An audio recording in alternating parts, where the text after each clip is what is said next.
animé l'atelier avec Madame Joy Reynaud, consultante spécialiste de l'accès aux soins, docteur en géographie et aménagement du territoire. Les questions que l'on se posait dans cet atelier, c'était quelle démographie pour quels besoins sur le territoire? C'est compliqué la démographie parce que c'est lié à plein de choses. C'est lié à l'aménagement du territoire, c'est lié à la responsabilisation du kiné qui pourrait avoir deux types d'actes, un acte hautement technique sans notion de temps, mais justement en faisant valoir sa technicité, et la régulation par rapport à la chronicité. Et puis évidemment l'aspect économique. Quelles tentatives de solutions ont été mises en place par la tutelle et quels en sont les effets? Le zonage tel qu'il nous a été proposé, c'est la Sécu part du principe que l'offre crée la demande, alors que moi je pense que c'est plutôt la demande qui va créer l'offre. Et faut pas se leurrer. La Sécu veut faire des économies de coûts dans les zones surdotées, sans se soucier le moindre du monde de l'accès aux soins. Faut-il s'inquiéter ou se réjouir de l'accroissement démographique? Quand on dit trop de kinés, c'est justement, est-ce que c'est en considérant l'état actuel déjà déficitaire ou est-ce qu'on considère que le déficit actuel aura été rattrapé et qu'après, on aura quand même trop de kinés? Et la problématique démographique territoriale peut-elle trouver sa solution pour les acteurs de santé de la région en accord avec les ARS, avec des solutions différenciées en fonction des régions? Les indicateurs nationaux révèlent des éléments très positifs, avec une augmentation du nombre de kinés de 18% en 5 ans, une augmentation de la densité des kinés aussi, de 9,2 pour 10 000 à 10,7 aujourd'hui, et aussi un rajeunissement de la profession, avec 51% des kinés qui ont moins de 40 ans aujourd'hui. Malgré un excellent maillage des kinés sur le territoire, la densité des kinés libéraux est très disparate selon les bassins de vie. Donc nous avons 99% de la population qui a accès à un kiné en moins de 15 minutes, sauf dans les zones de montagne, en Corse et en Guyane. Mais le délai d'attente pour les prises de rendez-vous, eux aussi très disparates et non pris en compte dans le calcul de l'APL. APL, ça veut dire accessibilité potentielle localisée. C'est un indicateur synthétique qui permet de mesurer une certaine adéquation entre l'offre et la demande sur les territoires. Il s'exprime en équivalent temps plein, c'est-à-dire accessible pour 100 000 habitants. C'est à partir de cet APL que l'on calcule le zonage des kinés. Dans toutes les zones surdotées d'Auvergne-Rhône-Alpes que nous avons demandé, l'offre de soins n'est pas adaptée à la demande. C'est-à-dire qu'on a des délais de prise en charge qui sont à 91 ou 12% supérieurs à, je crois, c'est 15 jours. Cette carte, c'était pour montrer qu'il y avait partout en France, finalement, des zones avec une densité qui diminue et des zones avec des densités qui augmentent. Et c'était dans les zones où on avait une densité qui diminue et une zone sous-dense où il fallait faire attention, et inversement.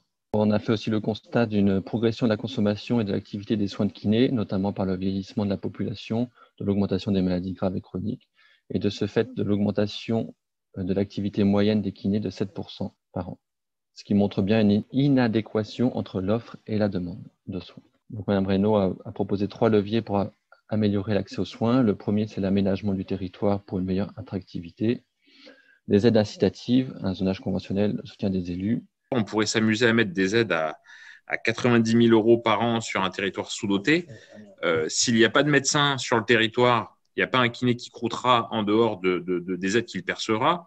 Et à titre personnel, moi, si on me donne 90 000 € pour m'installer dans un coin où la boulangerie la plus proche est à 150 km et l'école la plus proche pour mes mômes est à 200 bornes, je n'irai pas. Il y a aussi une coopération interpro, CPTS, MSP, pour améliorer les conditions de travail et éviter l'épuisement professionnel, et aussi favoriser l'accès aux soins à travers de nombreuses missions.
Plusieurs remarques ont été faites par les participants.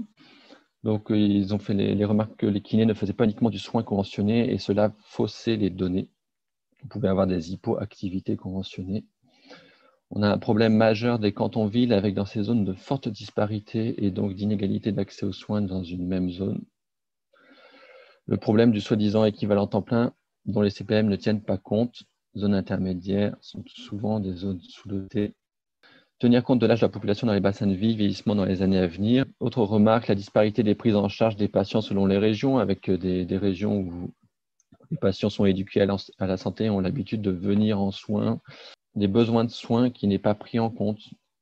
Et là aussi, on nous a fait remarquer que l'éducation à la santé joue. Les populations qui vivent sur les littoraux sont habituées à consommer des soins plus que des zones rurales peut-être. Lorsqu'on évoque le littoral, par exemple, souvent la population âgée qui vient est une population qui vient des grandes villes et qui donc est très éduquée pour sa santé et donc a une forte demande de soins et donc la réponse sur le littoral est encore insuffisante malgré qu'il y ait beaucoup de professionnels. Une inéquité entre le centre-ville et le périurbain avec des flux importants de population. Et les patients qui réalisent leurs soins là où ils travaillent, mais pas là où ils habitent. Et un flux de kinés impliquant des déserts médicaux dans certains quartiers défavorisés. Ça fait remarquer le coût des loyers en grosse métropole qui crée des zones sous-dotées. Le prix des loyers me semble très important à prendre en compte dans l'évolution démographique. Dans les années qui viennent, ce sera vraiment, à mon avis, le fer de lance de la démographie. On nous a fait remonter aussi de quelle activité parle-t-on finalement avec les prises en charge à domicile, les spécificités. On peut avoir des zones avec des besoins de kinés experts. On crée des carences au détriment des soins dits classiques.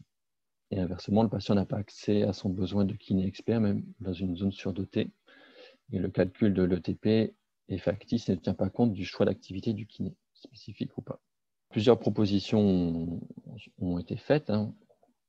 Pour les zones sous-dotées, un partenariat ville-hôpital pour un kiné avant de s'installer en libéral, de faire un internat à l'hôpital, un internat en libéral pendant plusieurs mois. Aujourd'hui, il ne faut pas oublier que le principal problème qu'on a, c'est quand même la désertification à l'hôpital et dans les structures salariées. Et le problème, c'est que cette désertification, si on met ce plafond de verre au niveau de la démographie générale, pas au niveau seulement du conventionnel, on va encore plus accroître les inégalités dans les zones sous-dotées. Mais en plus, on va encore plus rendre l'hôpital en termes de désertification. Proposition de rémunération, pas que pour les médecins, pour les kinés acceptant des stagiaires, des pistes d'installation pour les étudiants, surtout au milieu rural. Prise en compte de l'offre dans les établissements, les hôpitaux, les EHPAD, où les kinés pourraient sortir des murs pour faire le lien ville-hôpital et inversement. La maîtrise comptable entraîne une diminution des dépenses, donc la question se pose, veut-on rester uniquement dans le cadre conventionnel? Oui, je pense que c'est important qu'on soit beaucoup. Je pense qu'il n'y a pas de problème de démographie. Par contre, comment on va financer le soin de kiné? Et pas que, comme je le dis une dernière fois, pas que le soin financé sécurité sociale, en fait. La prévention nécessite une réelle prise en charge kinésithérapique, mais ce n'est pas remboursé. C'est une ouverture pour les finances du kiné, une approche pour une diminution des dépenses, car si on a une bonne prévention, on a moins de soins ensuite. Proposition de diligenter une enquête territoriale sur les besoins de soins à partir des questions sur l'accès aux soins. Lister les options alternatives à l'APL pour rééquilibrer le zonage, tenir compte des activités non conventionnées ou des activités spécifiques, de la nécessité de lister des options alternatives sur ce zonage à proposer à la CNAM. Je trouve qu'en France, il y a beaucoup trop de zones intermédiaires et il faudrait réviser le zonage et faire évoluer les choses. De mon point de vue, un zonage devrait être révisé tous les 6 mois. Donc en conclusion, on nous a fait remarquer qu'on avait besoin des kinés pour les prises en charge d'une population vieillissante, polypathologique ou pathologie chronique, prise en charge d'une population de plus en plus sédentaire qui entraîne des pathologies propres, prise en charge kinésithérapique pour la prévention, l'éducation thérapeutique, l'obésité. Cette prise en charge se doit d'être équitable sur tout le territoire. Donc, on n'a pas eu de remarques sur la limite à l'augmentation de la démographie des kinés, au contraire.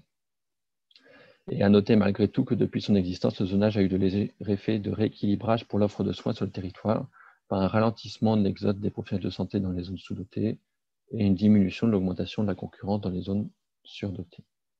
Si on n'est pas porteur d'un projet et de propositions auprès du ministère pour réguler cette démographie et derrière ces dépenses d'assurance maladie, on nous l'imposera un jour ou l'autre, soit sur les professionnels, soit sur le financement.